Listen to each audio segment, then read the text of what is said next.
आखिरकार मिल ही गई तारक मेहता वाली असली दयाबेन। अपने बच्चों के साथ करती दिखी कुछ ऐसा कि सब करने लगे तारीफ। असल जिंदगी में भी दयाबेन ने भक्ति की धारा बहा दी। शो से बनाई दूरी लेकिन जिंदगी को स्वर्ग बना लिया।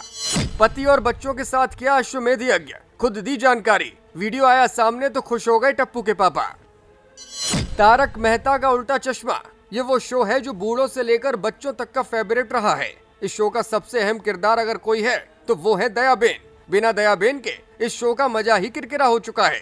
कई महीनों से लोग दयाबेन को लेकर लगातार पूछ रहे हैं कि आखिर वो है कहाँ। इस बीच आज अचानक दयाबेन प्रकट हो गई। उन्होंने कुछ ऐसा शानदार काम किया कि देखकर सबके चेहरे पर मुस्कान भी लौट आई है और लोग कहने लगे हैं कि वाह, दयाबेन तो सच में बहुत धार्मिक है। यही नहीं, दयाबेन के असल जिंदगी के बच्चे भी पहली दफा कैमरे के सामने आए हैं। चलिए आपको दयाबेन का नया काम और उनके बच्चों के साथ की पूरी डिटेल बताते हैं। लेकिन आगे बढ़ने से पहले अगर आप दयाबेन को टीवी से मिस कर रहे हैं तो कमेंट में मिस यू दयाबेन जरूर लिखिए, ताकि उन्हें भी पता चल सके कि दर्शक उन्हें कितना याद करते हैं। तारक मेहता का उल्टा चश्मा फेम दिशा बकानी को उनके फैंस दयाबेन के तौर पर आज भी याद करते हैं। शो में अभी तक उनकी जगह खाली है और दर्शक अभी इस उम्मीद में हैं कि वो कभी न कभी तो वापस लौटेंगी। कई बार किसी दूसरे एक्ट्रेस के जरिए उन्हें रिप्लेस करने की खबरें आती हैं, लेकिन हर बार ये केवल कयास ही साबित होते हैं। टीवी से दूर होने के बावजूद दिशा बहुत ही कम मौकों पर कहीं नजर आती हैं। इसी बीच हाल ही में उन्होंने अश्वमेध यज्ञ किया है। उसमें वो अपने पति मयूर पांड्या और दोनों बच्चों के साथ नजर आई हैं।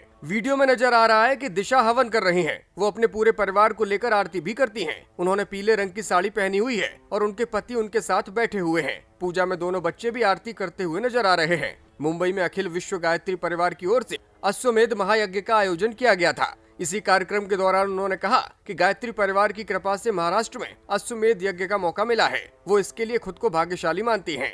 उन्होंने बताया कि तारक मेहता का उल्टा चश्मा के सेट पर भी उन्होंने कई बार गायत्री माँ का यज्ञ किया है। उन्होंने कहा कि इस तरह के यज्ञ हमेशा होते रहने चाहिए। इससे अच्छे विचार मन में आते हैं और बच्चों को बहुत कुछ सीखने को मिलता है। आपको बता दें कि दिशा बकानी साल 2008 से ही तारक मेहता का उल्टा चश्मा शो से जुड़ी हुई हैं। 2017 में उन्होंने मैटरनिटी लीव लिया था और उसके बाद से शो में वापस नहीं आई। बीते साल दिसंबर में शो का नया प्रोमो रिलीज हुआ था, जिसमें यह हिंट दिया गया था कि दिशा वापस आने वाली हैं, लेकिन फिर भी ऐसा नहीं हुआ। शो के प्रोड्यूसर असित मोदी ने बताया था कि उनकी दिशा से बात हुई है, लेकिन आखिरी पलों में बात नहीं बन पाई। वो अपने बच्चों की परवरिश में बिजी हैं और वो अपने परिवार के साथ कोई समझौता नहीं करना चाहती। खबर ये भी है कि शो के लिए नई दयाबेन की तलाश चल रही है, लेकिन कोई भी नाम फाइनल नहीं हो पा रहा। दयाबेन जैसा कोई भी दूसरा ना तो नजर आता है और ना ही उनकी जैसी एक्टिंग कर पाता है। ब्यूरो रिपोर्ट, मीडिया हलचल।